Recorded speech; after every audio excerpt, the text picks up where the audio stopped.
महाराष्ट्राच्या आणि देशाच्या राजकारणात सध्या पुन्हा एकदा असं काही घडामोडी घडत आहेत ज्यांनी राजकीय विश्लेषकांचे आणि सामान्य जनतेचे डोळे चक्रावून सोडलेत। राजकारणात कोण कोणाचा कायम शत्रू नसतो आणि मित्रही नसतो असं नेहमी म्हटलं जातं, पण मागच्या काही वर्षात भारतीय जनता पक्षाने प्रादेशिक पक्षांना ज्या पद्धतीने कोंडीत पकडले ते पाहता राजकारणाची सगळी जुनी गणितं बदलू लागलेत।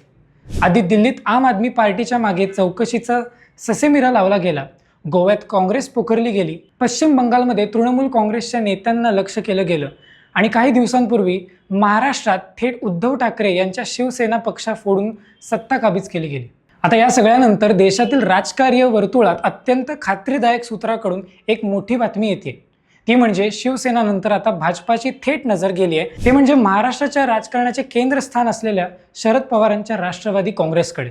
राजकीय वर्तुळात अतिशय महत्त्वाच्या चर्चावरून असं समजतंय की भाजपाने शरद पवारांच्या पक्षासमोर अत्यंत गुंतागुंतीचे आणि राजकीय दृष्ट्या कोंडीत पकडणारे प्रामुख्याने दोन पर्याय ठेवलेत। त्यातला पहिला पर्याय म्हणजे तुमची ही राष्ट्रवादी काँग्रेस थेट भाजपात विलीन कर, किंवा मग दुसरा पर्याय म्हणजे भाजपाच्या नेतृत्वाखालील राष्ट्रीय लोकशाही आघाडीत म्हणजेच NDA मध्ये अधिकृतपणे सहभागी व्हा। आता शरद पवार हे भारतीय राजकारणातील किती धूर्त आणि चाणक्य नेते आहेत हे संपूर्ण देशाला माहिती आहे। त्यांना एका बाजूला आपल्या पक्षाचे आणि कार्यकर्त्यांचे राजकीय अस्तित्व टिकून ठेवण्यासाठी सत्तेचा लाभ हवाय, तर दुसऱ्या बाजूला आयुष्यभर कमवलेल्या स्वतःचा धर्मनिरपेक्ष आणि पुरोगामी हा विचारही जपायचा आहे। भाजपाच्या या चक्रव्यूहातून मार्ग काढण्यासाठी शरद पवारांनी स्वतः थेट उघडपणे बोलणी करणं जरी टाळलं असलं तरी त्यांच्या पक्षातील अत्यंत वरिष्ठ नेत्यांचा भाजपाच्या बड्या नेत्यांसोबत गुप्त आणि उघड बैठकांचा सिलसिला मात्र वेगाने सुरूच आहे। या चर्चांना आणि संशयाला उधाण येण्याचं सर्वात मोठं कारण म्हणजे नुकताच पार पडलेल्या काही अत्यंत महत्त्वाच्या आणि हाय प्रोफाईल भेटीगाठी। अगदी कालच शरद पवारांनी सुनेत्र पवार यांच्यासोबत एक महत्त्वाची बैठक केली, ज्यामध्ये राजकीय समीकरणावर चर्चा झाल्याचं बोललं जातंय। पण त्याहूनही अधिक खळबळजनक घटना घडली ती त्याच्या अवघ्या 3 दिवसाआधी, म्हणजेच शुक्रवारी मुंबईतील एका आलिशान हॉटेलमध्ये भाजपाचे राष्ट्रीय स्तरावरील केंद्रीय नेते विनोद तावडे आणि राष्ट्रवादी काँग्रेस शरदचंद्र पवार पक्षाचे प्रदेशाध्यक्ष आणि शरद पवारांचे अत्यंत खंद समर्थक जयंत पाटील यांच्यासोबत तब्बल तास दीड तास गुप्त बैठक पार पडली। दोन विरोधी विचारसरणीच्या आणि पक्षाच्या अत्यंत महत्त्वाच्या नेत्यांमध्ये बंद दाराआड झालेली ही चर्चा केवळ औपचारिक असू शकत नाही असा ठाम दावा राजकीय जाणकार करत आहेत। यामुळे आता राष्ट्रीय आणि राज्याच्या राजकारणात एका अत्यंत मोठ्या आणि वादळी चर्चेला तोंड फुटले, ते म्हणजे आता उद्धव ठाकरेच्या शिवसेनेनंतर आता शरद पवारांच्या पक्षही खरोखरच भाजपासोबत जाणार का? या अत्यंत महत्त्वाच्या आणि गुप्त भेटीमागचं नेमकं कारण तरी काय आणि दिल्लीत नक्की काय राजकारण शिजतंय हेच आज आपण या व्हिडिओमध्ये पाहणार आहोत। नमस्कार, मी रोनक सरनोबत, तुम्ही पाहताय अनफिल्टर्ड महाराष्ट्र। या संपूर्ण प्रकरणाची पार्श्वभूमी समजून घेण्यासाठी आपल्याला भाजपाच्या राष्ट्रीय रणनीतीकडे पाहावं लागेल। भाजपा सध्या प्रादेशिक पक्षांचं अस्तित्व संपवून किंवा त्यांना आपल्या बाजूला करून एक छत्रीय अंमल निर्माण करण्याच्या प्रयत्नात आहे। महाराष्ट्रात महाविकास आघाडीचे वज्रमूठ ढिली करण्यासाठी शिवसेना पाठोपाठ राष्ट्रवादी काँग्रेसला आपल्या बाजूला वळवणं भाजपासाठी अत्यंत फायद्याचं ठरू शकतं। जर शरद पवारांचा पक्ष NDA मध्ये सामील झाला तर विरोधकांचा संपूर्ण आघाडीच भुईसपाट होईल, हे भाजपाच्या चाणक्य चांगलेच ओळखून आहेत। म्हणूनच तपास यंत्रणाचा दबाव, राजकीय कोंडी आणि भविष्यातील सत्तेचं गाजर दाखवून राष्ट्रवादी समोर हे दोन पर्याय ठेवले गेल्याची जोरदार चर्चा चालू आहे। विलिनीकरण केल्यास राष्ट्रवादीचं अस्तित्व संपुष्टात येईल, त्यामुळे दुसरा पर्याय म्हणजेच NDA मध्ये सहभागी होऊन सत्तेत वाटा मिळवणे, यावर पडद्यामागे कलबत सुरू असल्याचं दाट शक्यता आहे। परंतु शरद पवार यांच्यासाठी हा निर्णय घेणं तितकं सोपं नाहीये। शरद पवारांचे संपूर्ण राजकारण हे महाराष्ट्रातील पुरोगामी शाहू, फुले आणि आंबेडकरांच्या विचारांवर आणि प्रामुख्याने ग्रामीण व शेतकरी मतदारांवर आधारलेलं आहे। जर त्यांनी थेट भाजपाशी हात मिळवणी केली तर त्यांच्या या धर्मनिरपेक्ष प्रतिमेला खूप मोठा धक्का बसेल आणि मुस्लिम, दलित व बहुजन मतदारांमध्ये पक्षाविषयी तीव्र नाराजी निर्माण होईल। दुसऱ्या बाजूला पक्षातील अनेक आमदारांना आणि ज्येष्ठ नेत्यांना सत्तेत सहभागी होण्याची तीव्र इच्छा आहे, कारण विरोधी बाकांवर राहून निधी मिळवणे आणि आपली राजकीय पकड कायम ठेवणे कठीण होत चालले।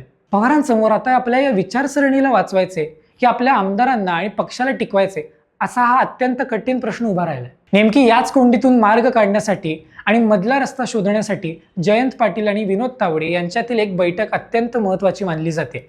जयंत पाटील हे शरद पवारांचे अत्यंत विश्वासू आणि अभ्यासू नेते आहेत। पक्षातील कोणताही मोठा निर्णय त्यांच्या सहभागाशिवाय घेतला जात नाही। दुसरीकडे विनोद तावडे हे भाजपाचे केंद्रीय नेतृत्व आणि महाराष्ट्र यांच्यातील एक महत्त्वाचा दुवा आहेत।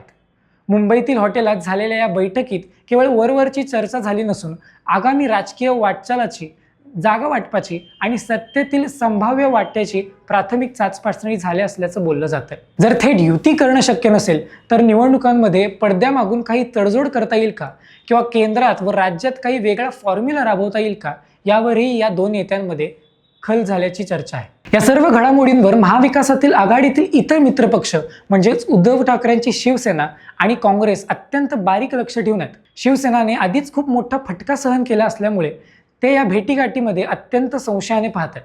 जर राष्ट्रवादी काँग्रेसने भाजपशी कोणत्याही प्रकारची तडजोड केली तर महाविकास आघाडीचा डोलारा पूर्णपणे कोलमडेल. मात्र शरद पवारांच्या गोटातून नेहमीप्रमाणे या भेटीसाठी खंडन केलं जात असून या केवळ सदिच्छा भेटी होत्या किंवा मतदारसंघातील विकास कामाच्या संदर्भातील होत्या असा दावा केला जात आहे. पण राजकारणात ज्या गोष्टीचं खंडन केलं जातं त्या गोष्टीच्या मागेच सर्वात मोठं राजकारण शिजत असतं, असा हा इतिहास आहे. आता प्रश्न असा उरतो की इथून पुढे काय होणार.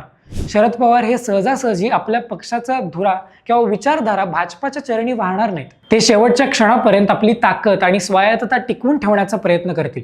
परंतु दिल्लीतील भाजप हायकमांडचा वाढता दबाव आणि पक्षांतर्गत नेत्यांची सत्तेची भूक यामुळे पवारांना भविष्यात एखादा अत्यंत अनपेक्षित आणि मोठा राजकीय निर्णय घ्यावा लागू शकतो. ते स्वतः जरी भाजपाच्या मंचावर गेले नाहीत तरी त्यांच्या संमतीने पक्षातील एक मोठा गट NDA मध्ये सामील होऊ शकतो, ज्यामुळे त्यांचा पुरोगामी चेहरा जपला जाईल आणि सत्तेचा लाभही होईल. शेवटी महाराष्ट्राचं हे राजकारण अत्यंत क्रूर, अनपेक्षित आणि सत्तेच्या हव्यासाने पेटलेलं आहे. कधी काळी एकमेकांचे कट्टर विरोधक असणारे नेते आज बंद दारामागे तासनतास बैठकी घेतात. आम आदमी पार्टी, तृणमूल काँग्रेस आणि शिवसेनेनंतर आता राष्ट्रवादी काँग्रेसच्या बाबतीत नेमकं कोणता नवा अंक पाहायला मिळणार हे आता येणारा काळच ठरवेल. पण या संपूर्ण सत्तानाट्यात सामान्य जनता आणि मतदार मात्र पूर्णपणे संभ्रमात पडले आहेत. विचारसरणी, तत्वे आणि निष्ठा या गोष्टी राजकारणात आता फक्त नावापुरतच उरल्यात की काय, असा प्रश्न पडू लागला. जयंत पाटील आणि विनोद तावडे यांच्या या गुप्त भेटीनंतर महाराष्ट्राच्या राजकारणात कोणता नवीन भूकंप येणार हे पाहणं अत्यंत रंजक ठरणार आहे. या संपूर्ण राजकीय घडामोडींबद्दल आणि शरद पवारांच्या संभाव्य भूमिकेबद्दल तुम्हाला काय वाटतं हे आम्हाला कमेंट करून नक्की सांगा. आणि व्हिडिओ आवडला असेल तर लाईक, शेअर, कमेंट नक्की करा. भेटूया पुढच्या व्हिडिओमध्ये. तोपर्यंत धन्यवाद.